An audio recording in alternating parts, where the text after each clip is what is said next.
Are the Yeezy Foam Runner Sulfurs worth it? In this video, we're going to figure that one out. Hey everybody, I'm Actors and welcome back to the only channel on YouTube that covers in-depth videos of cars and sneakers. And today, we're going to be going over these bad boys. Yet another Yeezy Foam Runner. Is this one any different? Let's figure that out with the unboxing. But before we do that, be sure to like and share for that YouTube algorithm, as well as subscribe. Any support would just be awesome. Now let's get into these. Alrighty, I like to start off by talking about the box, and this box looks really plain. Normally on a Yeezy box, you would see things like Boost and 350 on the side on the box, but this one is completely blank. It's actually on the inside of the shoe where you see it. Foam right there, and the lovely foam runners are right there. I think the paper kind of just flew off it, but yeah, here they are. And we also see runner on the side.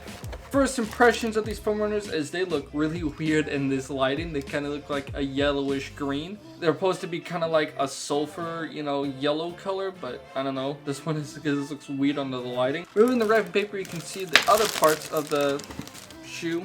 As you can see right there, this is a size 9 shoe, and it says Yeezy Foam Runners made by Adidas. Here's a closer look at the Yeezy Foam Runner Sulfur. Some background information: these shoes came out last month, April 16th, I believe, with the retail price of only $90. I tried to go for these on the sneaker bot, couldn't hit, so decided just to cop myself a pair for, maybe I can flip it locally, but here they are. So yeah, yet another Yeezy Foam colorway. Nothing really too special, it's just the same old shoe, just with the color sulfur on it. But is this sulfur color make it worth it compared to the other foam runners? Because right now on StockX, this shoe is one of the most sold foam runners apart from the Stone Sage. So let's figure this out, starting with the styling of the shoe, starting with the sole. So the theme of the shoe is to kind of give a real natural look, and you kind of can see that right from the sole. It kind of has like a natural muddy ground feeling to it. Coming in closer, you can see it has some wavy pattern to give the shoe some traction. As well as the shoe has some indents for some support, as well as give you more comfort in the parts that matter. On the back of the shoe, in one of the indents, you can actually see an Adidas logo. And on the top of the shoe, you can kind of see this weird circle right here. That's actually the filling in point for the Yeezy foam, where they filled this up with the EVA foam. And by the looks of it, this one doesn't look as cleanly broken off as some of the other ones I've seen. Coming to the midsole of the shoe, there isn't really a midsole, so let's just go straight into the uppers. That's why we're all here anyways. As you can see, once again, a real weird, natural, alien-like tone. So it looks like it's from out of this world, but like a natural out of this world, like naturally alien. It's weird to describe, but I think that's the best way to describe it, is naturally out of this world. So you can see, for the most part, it's kind of got like this plant-like root sways going on, with some cutout holes from ventilations. As you can see, there's 3 big holes, one bigger than the other, right back here, as well as some little holes right at the top. Right there, kind of looks more like a brick pattern going on, and then 2 small ones in the front. Looking at the shoe from the front, you can definitely see why I kind of call this like an alien shoe. I mean, look at this thing. Anyways, it's all kind of smoothing out right here to kind of give you a closed toe feeling for this shoe. If you really want an open toe, foam shoe, that's why you go with the slides. And then coming up to the middle, we have more holes right here for more ventilation. And then an even bigger hole right here for your foot. They kind of make it really nice and big to help you kind of slip on, but for some reason, I always struggle with it. Probably because I suck or something, but yeah, I always struggle putting this freaking thing on. I don't know why I always struggle, but eventually it gets on, and I put it on the wrong foot. But yeah, you get the gist of it. We showed some more love to the back of the heel of the shoe, and I always love seeing this. Yeezy foams have got some ass.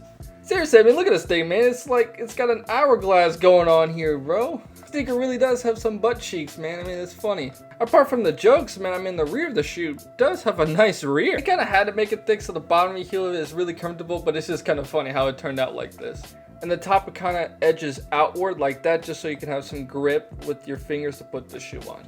The shoe also has a pretty interesting interior, as you can see right there. It does have like a grippy texture for it, so the shoe kind of holds your foot, as well as more grippy texture on the side to hold the top of your feet. And on the other side, oh no, it's right here. It's actually on the same side. Right there, there's some text that reads, right there it says Foam Runner 9 US, made in the USA. That's right, folks, this shoe is not made in Vietnam or anywhere else. It's made right here in America. And that pretty much wraps up the styling of the shoe. Now, no matter what you can say about the shoe, there's no denying that this shoe is undeniably comfortable. With all the ventilations and the nice EVA foam, it all comes together and is really comfy on your feet. Foam, as you can see, is really soft to the touch and everything and holds your foot really well. This shoe was designed for your foot. And this is why I'll always put Adidas right up the top in comfort. Next is New Balance, and then I would say Nike. Now, how would I style the shoe? Now, that's pretty interesting. You know, as you can see from the feet footage, I'm going to show you a little bit. I tried it with long white socks, and it was okay, but I can pretty much tell it'll probably be better with maybe low top socks, something like that. It was just kind of weird looking, in my opinion, to style it like that. At first glance, I thought it would work, but I thought it was kind of Maybe if I had some socks that would match the color of the shoe more, maybe a brown pair of socks, something like that, that'll probably look a lot better. If for the summertime, the socks really do matter for the shoe because all the ventilation stuff, it's gonna bring out the shoe a little more. So you gotta be careful with your sock choice if you're rocking a summer fit. And other than that, this is your outfit. No matter what you put on, this is what everybody's gonna gravitate for. So just go crazy with everything else, really.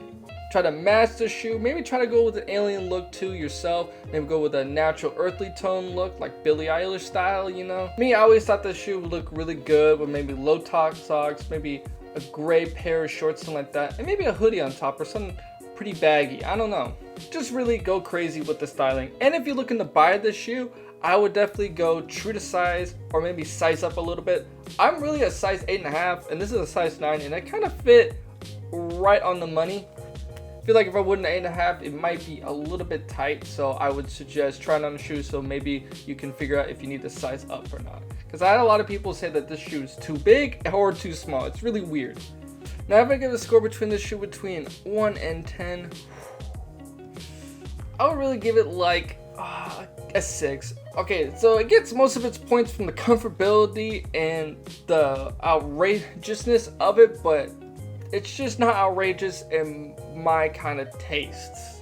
Other opinions are different. A lot of people are going crazy for this shoe, but yeah. And right now the resale price for this thing is in the high 100s and probably gonna be in the 200s. And for me, that price is just not worth it because even though it is a comfortable shoe, this is more for, you know, just, I don't know, it's weird to describe. It's like a closed-toed slide kind of feeling. You know what I mean once you put them on. It's kind of like a closed-toed slide.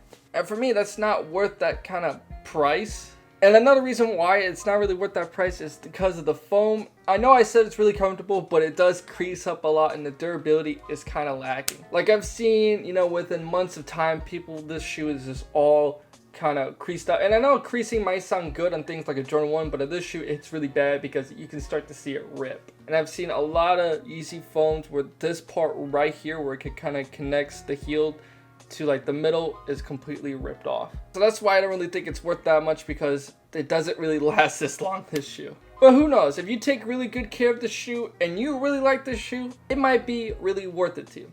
But who knows, if you take good care of your shoe and you really like the outrageous styling and the colors of this shoe, then this shoe might be for you. It might be worth it to you, but for me, it's not really. And lastly, I like to round it off by talking about the future of the sneaker. Now, where's the sneaker hitting? Currently, StockX prices are just under $200 and summertime is rolling off, and I think that this sneaker, if it continues to sell at the rate that it does, it's going to go way beyond $200. It might hit the $300 mark, and that might happen by the end of this summer. I'm not lying to you guys. I really feel like foam runners and slides are really going to boom this summer. As far as next year, I don't really know, but I really feel like the sneakers price is going to increase really fast, really quick when summertime rolls around. So yeah, the Yeezy foam runner, man. Out of this world styling, amazing comfort, durability is kind of lacking, but you know, this shoe could be the one for you if you can bear with all that. But for me, it's just not it. And that all that needs to be said for this shoe. So the Yeezy Foam Runner Sulfur, what'd you guys think about it? Comment down below your opinion, like and share for that YouTube algorithm, as well as subscribe. Any support would just be awesome. And I'm going to leave this video off with some on feet footage, so let's get to it.